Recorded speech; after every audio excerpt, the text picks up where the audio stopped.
उसके आगे शकुनी का पुत्र था वृकासुर। वृकासुर शकुनी का पुत्र, उसने भोले बाबा की तपस्या की। भोले बाबा जल्दी प्रसन्न हो जाते। भोले बाबा की तपस्या की, भोले बाबा प्रसन्न हो गए। भोले बाबा बोले मांगो, क्या मांगते हो? वृकासुर बोले एक वरदान चाहिए। क्या? जिसके सिर पर हाथ रख दूं वो भस्म हो जाए। राधे राधे। नाम था वृकासुर, अब नाम पड़ गया भस्मासुर। भोले बाबा से वरदान मांगा, मैया पार्वती बैठी थी बगल में, उसकी दृष्टि पड़ी, जिसकी लाठी उसकी भैंस। वरदान प्राप्त किया भोले बाबा से, ये हाथ भोले बाबा पे रख देता हूं और मैया पार्वती को लेके चलता हूं। राधे राधे। ऐसे होते दुष्ट प्रवृत्ति के लोग। भोले बाबा समझ गए दाल में कुछ काला है। भोले बाबा की तरफ बढ़ा वृकासुर। भोले बाबा अपने आसन से खड़े हुए और हुआ क्या, वृकासुर ने अपनी स्पीड बढ़ा दी। भोले बाबा भी आगे आगे भागने लगे। भोले बाबा आगे आगे और वृकासुर पीछे पीछे। सोच रहे अच्छा वरदान दिया, ये मेरे लिए ही भारी पड़ गया। मेरे गोविंद को याद किया है, इससे मुक्ति दिलाओ।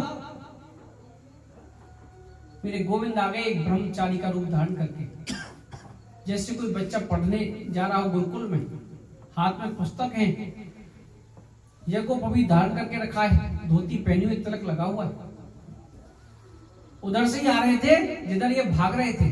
भोले बाबा तो निकल गए आगे, वृकासुर रह गया पीछे। अब मेरे गोविंद बोल रहे हैं भाई रुको, सही क्यों भाग रहे हो, क्या चक्कर है? पूछते हैं ना भाई क्या हुआ, नई चीज देखते हैं तो। बोले बाद में बात करेंगे, अभी मैं व्यस्त हूं।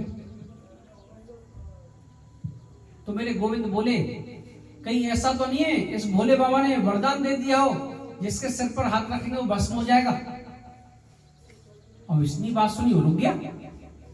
तुम्हें कैसे पता? अरे भैया पता कैसे नहीं होगा, 4 दिन पहले यही वरदान इन्होंने मुझे दिया था। राधे राधे। यही वरदान इन्होंने मुझे दिया था। नाम क्या है? भोला।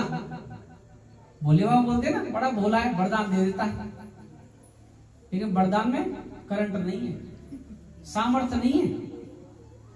देखो मैंने अपने सिर पर हाथ रख लिया, मैं तो भस्म हुआ ही नहीं। 4 दिन पहले ये वरदान दिया था और उसको विश्वास हो गया वरदान तो यही मैंने लिया है। अगर फिर भी आप मेरी बात नहीं मानते तो भागते रहो, कब तक भागोगे? मैं भी 4 दिन भागा के पीछे, कोई फायदा नहीं। तो ऐसे कैसे वरदान दे दिया? भैया भागने से पहले एक बार अपने ऊपर ट्राई कर लो, चेक कर लो। बोला कैसे चेक करूंगा, मैं भस्म हो जाऊंगा। भैया कैसे भस्म हो जाओगे? जब हम आग के पास जाते हैं भस्म कैसे होंगे? कोई आग प्रज्वलित होगी जब भस्म होंगे। हम आग के पास जाते हैं, जैसे जैसे आग के पास बढ़ते हैं तो जलन प्रारंभ हो जाती है। अपने हाथ को थोड़ा ऊपर से ला, नीचे लाता रहा धीरे धीरे। जब तुझे लगे कि जलन प्रारंभ होगी, हाथ रोक देना। अब मेरे गोविंद बातों में ले रहे हैं उसको, अब ऐसे थोड़ी जलन प्रारंभ होगी। अब धीरे धीरे करके हाथ नीचे लाया, थोड़ा और नीचे कर, थोड़ा और नीचे कर। जलन प्रारंभ हुई? नहीं हुई। थोड़ा और नीचे कर, अब हुई जलन प्रारंभ? नहीं। ऐसे कर करके मेरे गोविंद ने उसका हाथ उसके सिर पर रखवा दिया और उसका गोविंदाय नमो नमः जलकर खुद ही भस्म हो गया।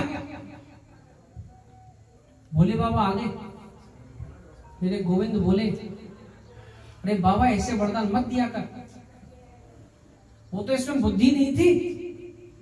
अगर बोल देता तुम्हारे सिर पर हाथ रख के चेक करूंगा राधे राधे, तो मेरा क्या होता? वो तो दुष्ट प्रवृत्ति था, बुद्धि इतनी थी नहीं, अपने सिर पे हाथ रख लिया। तो हमारे भोले बाबा बड़े भोले हैं।